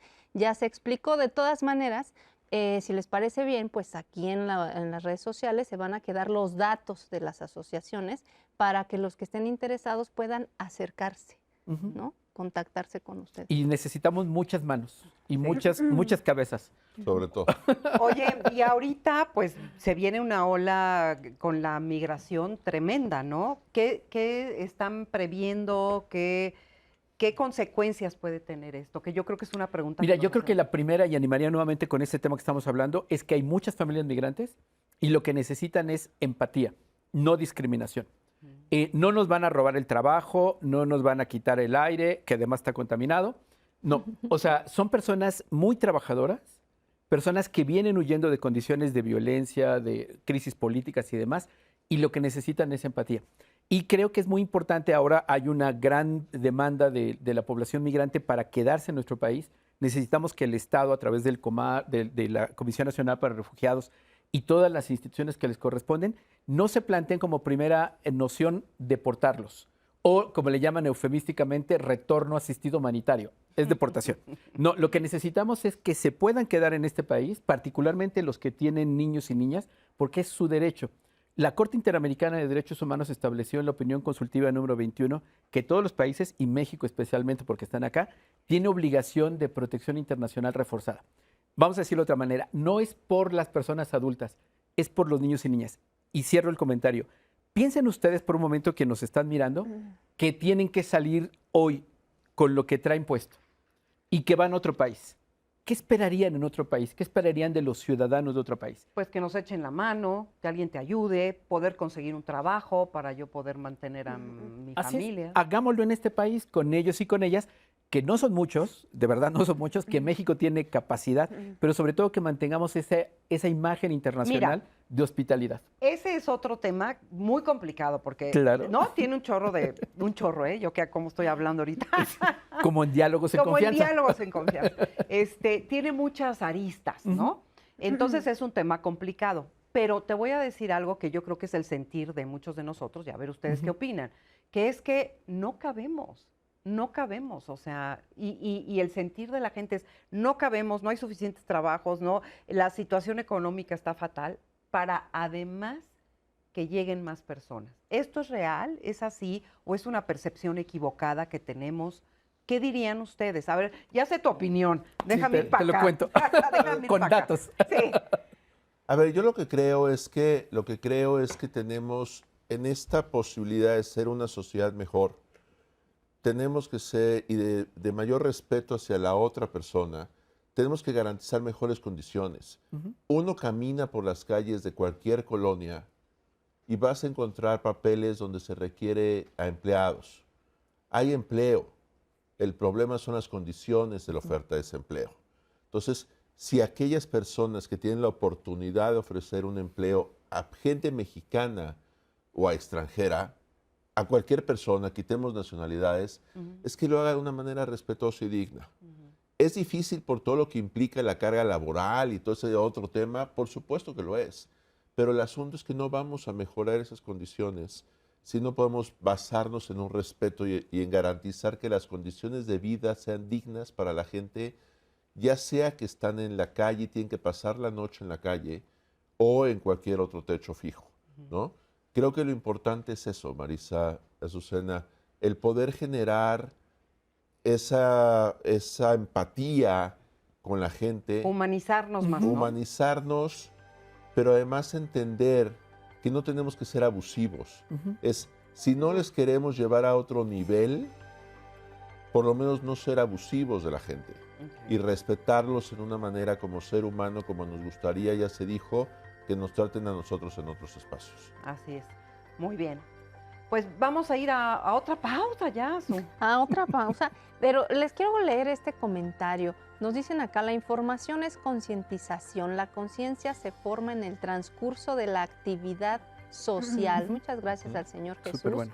Él mismo nos dice, la ciencia al servicio de la comunidad y que sea gratuita. Creo que él ve por ahí alguna posibilidad Totalmente de aportar en el tema. Y pues bueno, vamos a ir a una pausa y vamos a continuar con este tema hoy en Martes de Familia y Cuidados. Regresamos.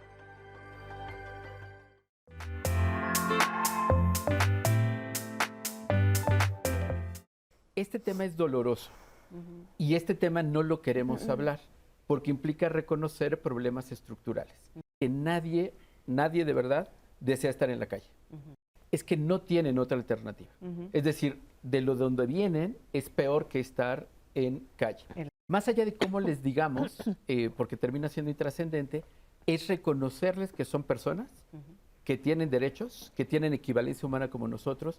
Mayor parte hay hombres en la calle, más después siguen las mujeres y sigue como un porcentaje muy pequeño de niñeces y un porcentaje todavía más pequeño de personas adultas mayores.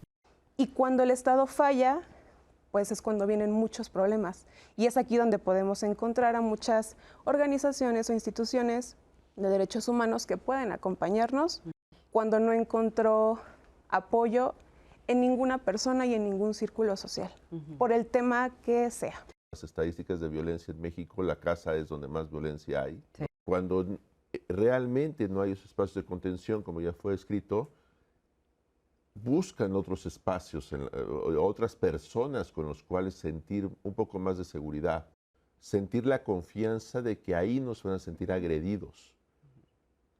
Sí. No necesariamente seguros, sí, pero no agredidos. Un trato digno. Y esto implica ver a la persona. Es un poco difícil porque nosotros solemos ver el estigma y no ver a la persona. Si necesitas comprar lo que están vendiendo, cómpralo. Si no lo necesitas, no lo compres. O sea, dicho de otra manera, no compres por socializar, ¿no? Ni por tranquilizar tu alma. No hay una política pública continua que tenga presupuesto y personas profesionales, sino que cambian todo el tiempo y repiten la misma historia.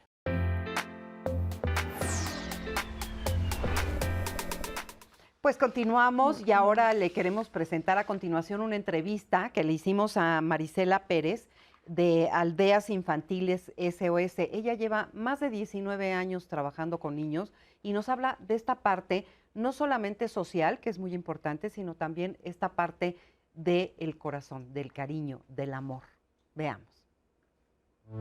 Aquí en la organización mi función es atender a diferentes niños, actualmente mexicanos y extranjeros, de lo cual a cada uno se le brinda pues desde salud, lo que es escolar y también principalmente el motivo de darles la confianza y el amor que uno le da a cada uno de los niños de acuerdo a sus necesidades. Yo cuido actualmente en esta casa 5 niños. La dinámica del diario vivir es común, como en cualquier familia, se les da el cuidado que cada niño requiere. Tienen asignaciones de acuerdo a su edad, tienen actividades también fuera de la aldea, que es natación o actividades de cada niño que requiera. En mi persona lo hago por vocación, me gusta mi trabajo. Llevo acá 19 años y de los cuales creo que cada día, a pesar de los 19 años, sigo aprendiendo por cada niño o niña de diferentes edades que me ha tocado. He cuidado de diferentes, de calle, de migrantes, con niños también con discapacidad, de lo cual a mí me gusta mucho también cuidar con ciertas discapacidades y adolescentes que están con situación muy difícil, pero afortunadamente aquí en Aldeas les dan nos dan a nosotros y a los niños la ayuda. La fuerza creo que nos los da la vocación. Y lo siguiente pues es que nos capacitan y afortunadamente tenemos ayuda. No solamente manejamos la casa nosotros, sino también hay facilitador, psicólogos que nos dan fortaleza y en base a eso pues nos fortalece en sobrellevar el trabajo. Yo soy cuidadora en aldeas infantiles, eso es. Y cuidadora me refiero a estar en una casa, en un entorno que para mí es un hogar. Qué bonita toda esta labor y la verdad, pues muy admirable porque no todo el mundo tiene ni la vocación, ni la paciencia, ni todo lo que se requiere. O no sé si a lo mejor estoy exagerando, porque pues a veces es poquito lo que se requiere para cambiarle la vida a una persona. A veces es, como decías tú, una sonrisa, una palabra amable, un gesto. A lo mejor no todos podemos dedicar todo nuestro tiempo a ayudar a otros, pero sí todos podemos ser generosos. Y ser generosos implica desde saludar, respetar, y ser empáticos con los que están afuera. Y no solamente los que están en situación de calle. Yo creo que nos está urgiendo a la humanidad humanizarnos. Nos hemos vuelto muy egoístas, muy egocentristas, nada más estamos viendo por nosotros, estigmatizamos a los demás, ¿no? Cuando en realidad uno, para poder ser un ser humano feliz, necesita el contacto con los demás. Somos seres que estamos en relación con los demás. No podríamos vivir solos. Necesitamos de los demás, pero así también los demás necesitan de nosotros. Esa sonrisa, ese gesto amable, podemos empezar hoy a darlo, ¿verdad? Y estábamos comentando, ya nada más para cerrar ese tema, de este concepto de que no somos los mexicanos o los canadienses o los venezolanos, sino que todos estamos mezclados en el mundo. Sí, yo creo que hay que recordar que la historia de la humanidad es precisamente la migración. Piensen rápidamente en su contexto familiar, sus abuelitas, posiblemente sus papás o sus bisabuelos vinieron de otro lugar. Puede ser del país o de otro país. Tenemos una presidenta que si no tuviéramos migración no tendríamos presidenta, ¿no? Porque su abuela, su familia venía de otro país. Entonces, así es de rica la migración. O sea, tenemos esta realidad porque somos migrantes. Y es muy importante en todo el mundo. En todo el mundo. Y yo les animo, y con esto termino el mensaje agradeciendo nuevamente el espacio, lo que acabas de decir, Marisa, me encantó, que haces un buen resumen, que menos redes sociales, más relaciones humanas. Entonces, ¿por qué es importante? Porque ahorita vamos a estar saturados en las redes sociales de discursos anti-inmigrantes, de que nos vienen a robar el trabajo, de que son criminales y demás. No es cierto. Los datos son evidentes, son gente que trabaja, que aporta, que pagan impuestos. Y lo que necesitamos es más relaciones humanas, conocerlos, porque todas y todos estamos migrando. No es un delito migrar. Puedes no tener un papel, una residencia, un pasaporte. Eso es un tema administrativo. Es un tema de derechos humanos. Y les animo, por favor, a que no caigan en esas cavernas digitales que hay mucho ahora en las redes sociales y que no defiendan a Trump, porque Trump no los va a defender a ustedes. Al contrario, lo que está haciendo es destruir lo que hemos construido con tantos años de trabajo, este país y América Latina. Y es un momento para vernos latinoamericanos y entender que son nuestros hermanos y hermanas que nos necesitan, y los mexicanos y mexicanas siempre hemos sido hospitalarios. Mantengamos ese espíritu. Ok, bueno, y como yo decía, ese es otro tema, pero bueno, que tiene que ver con lo que estamos hablando hoy, porque de todas maneras, esta situación de ver familias rotas, de ver personas rotas que viven en la calle, pues es algo muy duro. Se me olvidó preguntarles, pero no sé si hay alguna estadística que ustedes tengan clara de cuántas personas están viviendo así. O sea, son como más o menos, no digo exacto, pero ¿qué tanto de la población vive en la calle? Si no mal recuerdo, el último censo del INEGI del 2000, bueno, recuerdo mucho el del 2017, creo que hay otro de 2020, más cercano, pero en ese entonces eran 4,256 personas viviendo en la Ciudad de México, en calle. Obviamente un porcentaje de adultos, de mujeres, de niñeces, de personas adultas mayores, pero justo ahí había un dato muy contrastante, porque en ese entonces creo que ellos ponían que habían, creo que 80 niñeces en la calle y tan solo en el Caracol en ese entonces se atendieron 93, ¿no? Entonces ahí un poco los datos no cuadran. Yo hablo del 2017, ¿no? Ahora hay otras estadísticas, pero... Sí.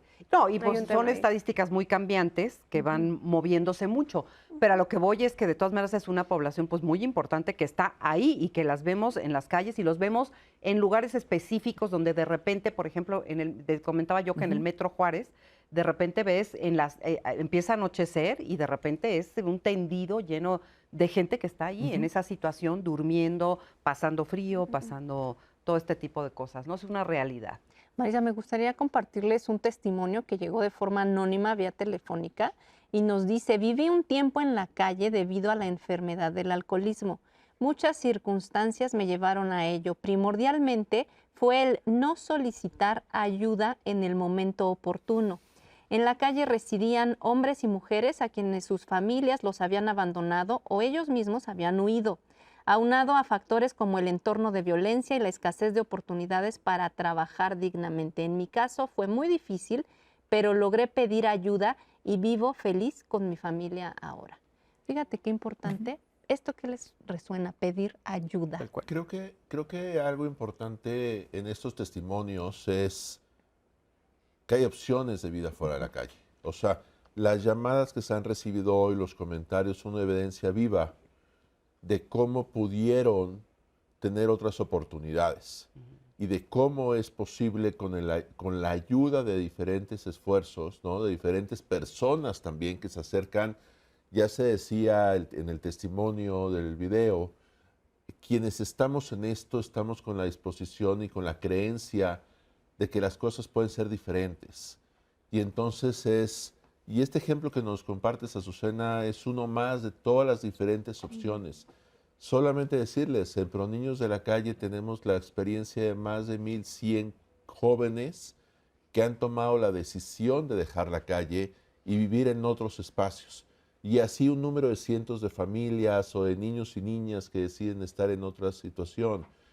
¿Por qué? Porque sí es posible entrar en un elemento de acompañamiento, pero que parte, se ha dicho mucho y lo resumes muy bien, Marisa, al inicio de este bloque, que parte de compartir esa sonrisa y esa visibilidad. Y si recordamos un poco el famoso efecto mariposa, ¿no? Y no nada más es con las personas que vemos ahora del semáforo. Y espero que nos acordemos más de 2 días sobre el programa, sino que sea algo de costumbre. Pero más bien es en un hábito de sonreír a todas las personas con las que nos encontramos, incluso en un pasillo, ¿no? Cuando caminamos alrededor de nuestras calles, ¿cómo podemos ir sonriendo con los que están ahí, con el que vende los periódicos, con el que está en la esquina, con el que te cruzas en el vecino de las escaleras, con un acto básico de sonrisa y buenos días o buenas tardes? Sí, tú no sabes en qué momento esa sonrisa o ese saludo le cambia de verdad la vida en ese, o por lo menos el día a esa persona, ¿no? Y a quien sea, en cualquier situación. Como decía Juan Martín al principio, porque coincidimos en la calle en ese momento. Y también eso nos lleva a otra reflexión que hacemos desde ProNiños de la Calle, es cómo interactuamos nosotros con el espacio de calle. Cómo respetamos o no el espacio de calle, porque es ahí donde están otras personas, donde cualquiera de nosotras o nosotros estaremos ahí y a lo mejor otros van a dormir en nuestra banca.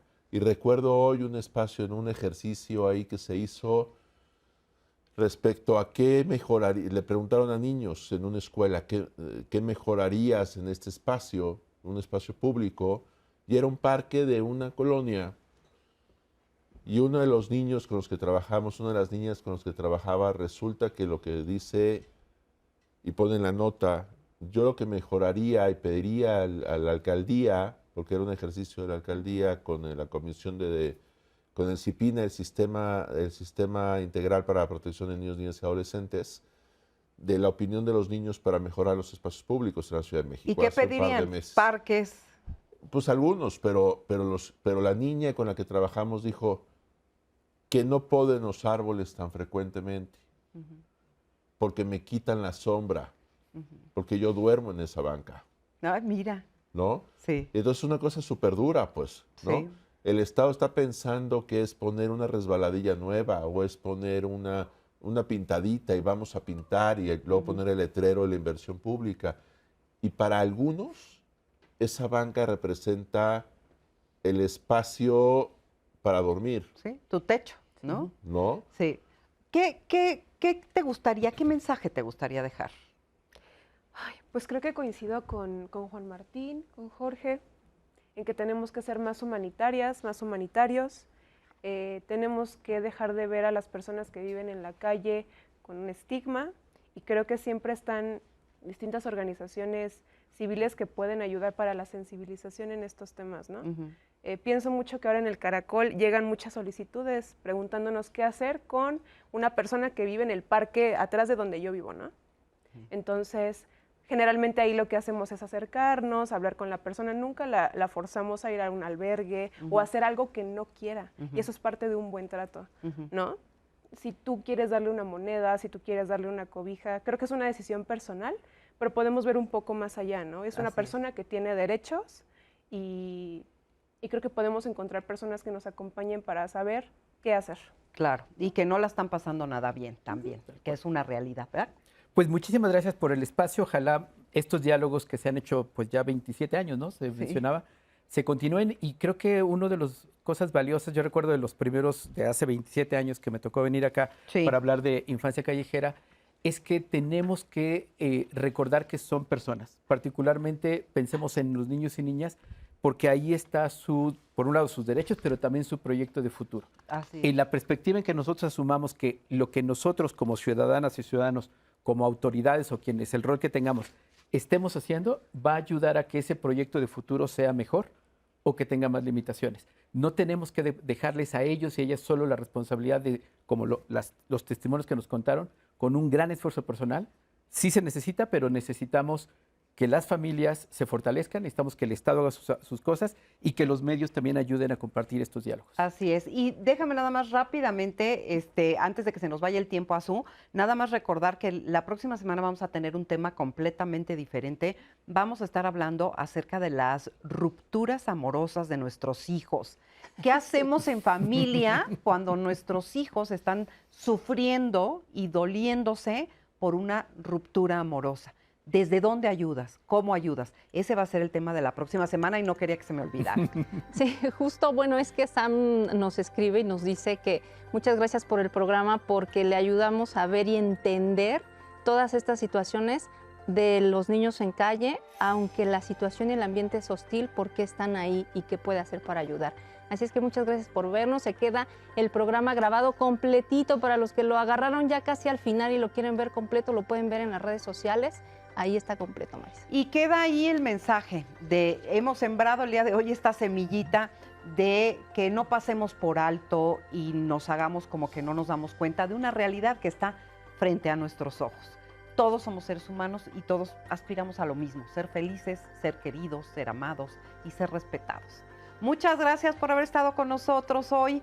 Los esperamos la próxima semana. Ya le platiqué nuestro tema de la próxima semana. Y por lo pronto, pues agradecemos a nuestros invitados. Muchas gracias. Gracias por todo y hasta la próxima semana. Buenos días.